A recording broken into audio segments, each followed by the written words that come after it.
The Queensland government is enforcing some changes on the rental market. So, what is exactly changing and when? The latest Queensland government rental reform announcement just came out, and the big changes are rent increase changes and minimum housing standard changes. So, the Queensland Parliament has passed legislation to limit the rental increases to once a year from the 1st of July 2023.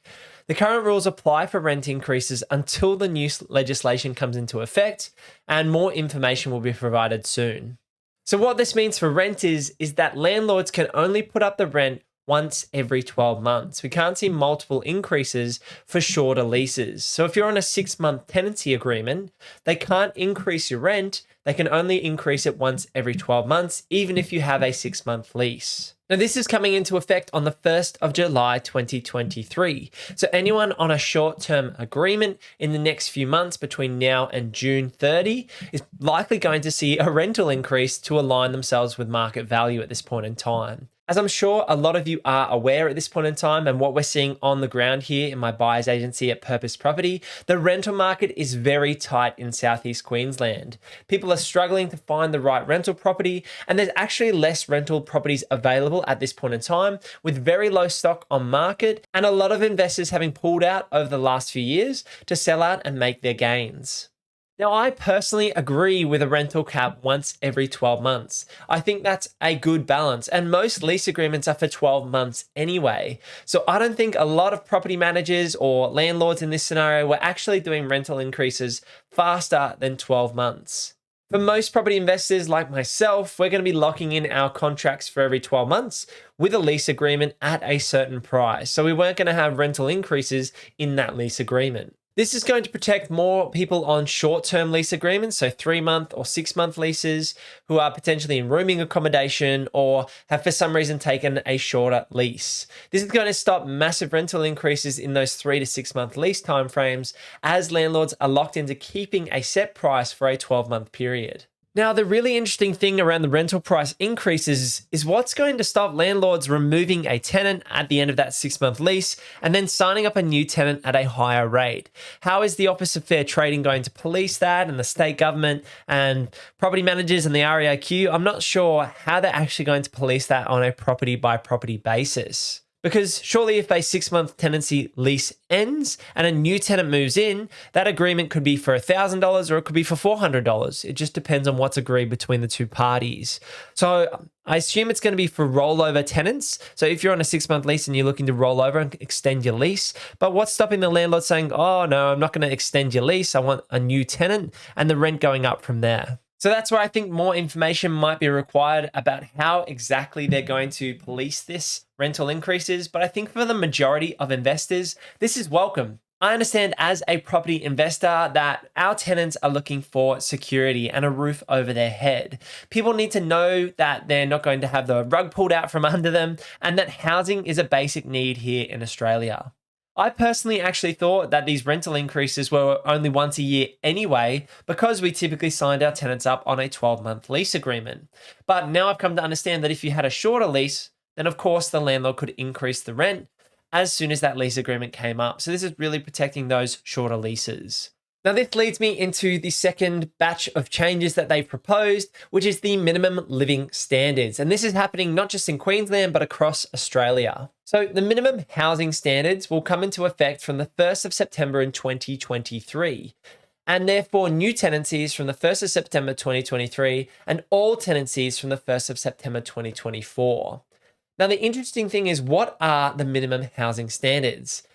Now, this means that rental properties must be weatherproof, structurally sound, in good repair with fixtures and fittings such as electrical appliances that are not likely to cause injury through normal use, functioning locks and latches, free from vermin, debris, damp and mold, include curtains or other window coverings. This is where it gets interesting. Have adequate plumbing and drainage, provide privacy in the bathroom and flushable toilets connected to the sewer, have a functioning cooktop, and adequate fixtures for a laundry, including tap and plumbing. Now, generally, I think this would be required of all properties, whether it's a rental or your own home, that you would keep these minimum living standards. So I think it's a great thing that they're bringing in minimum housing standards. But again, the question becomes, how do you determine if a property is weatherproof? Because we've had unprecedented rain here in southeast Queensland over the last few years. I know that a couple of our rental properties had the gutters overflow and put a bit of mold into the eaves and occasionally into the roof space. Now, we got those cleaned and repainted because it was a one-off event and the roof wasn't actually compromised.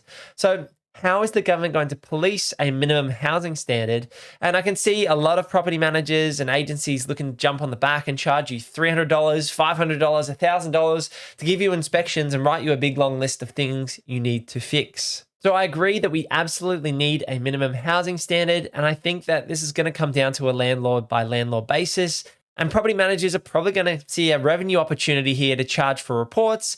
Although in my opinion, the property manager should be already doing this as part of their regular quarterly or half-yearly inspections when they're going through a property to tell you if you're not meeting the minimum living standards. A great example of that is in our unit block in Coffs Harbour, we had the tapware that is in the back of the shower.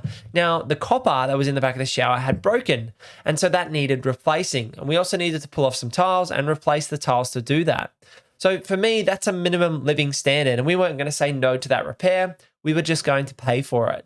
And we organised that with our property managers and chased them up regularly to get that work done. Now, when it comes to minimum living standards, I know plenty of inner city properties, say within that 2 to 5 kilometre ring from Brisbane CBD, that are in significant disrepair and absolutely have tenants living in them. I can think back to our first property, which is on the north side of Brisbane, just a few kilometres from the CBD, and there's a house, I imagine it at the bottom of our street, with rough walls on the outside, rotten timber, no drainage, the gutters were falling off, and that was being rented out to students. Now, this is not my property, but we used to walk past it on our way to get to the bus to work, and I clearly remember that property that absolutely wouldn't pass these minimum living standards. So where would that landlord potentially find the money if they didn't have the money to lift the property's standard and get it up to these key checkpoints? That's where the interesting part's going to be, because if that property gets pulled from the rental market, an affordable property that tenants could have been paying $150, $120 a week each because it was in a lower quality condition, that property might be pulled from the market completely and is going to put even more pressure on rental stock.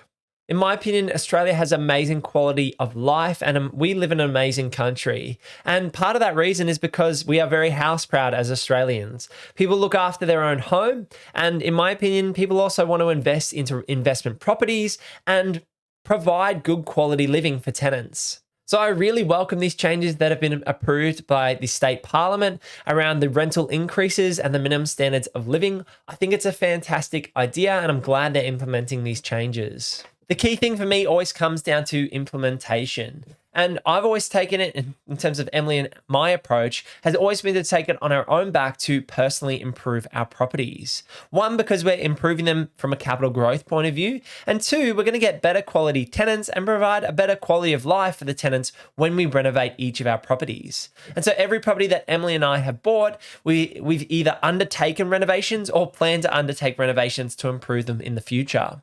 If you're looking to take your investing knowledge to the next level, go check out Invest with Purpose, my real estate investing course. For under $500, you can get 3+ hours of content around real estate investing and taking you all the way from start to finish to build a multi-million-dollar property portfolio. The big thing for me is to build passive income, provide quality of life for tenants, and to create a sustainable retirement. So head over to purposeproperty.com.au to check out the course. Otherwise, if you're interested in hearing about the best kept secrets in terms of Brisbane suburbs in 2023, click this video over here. Thanks for sticking around. I'll see you in the next one. Peace.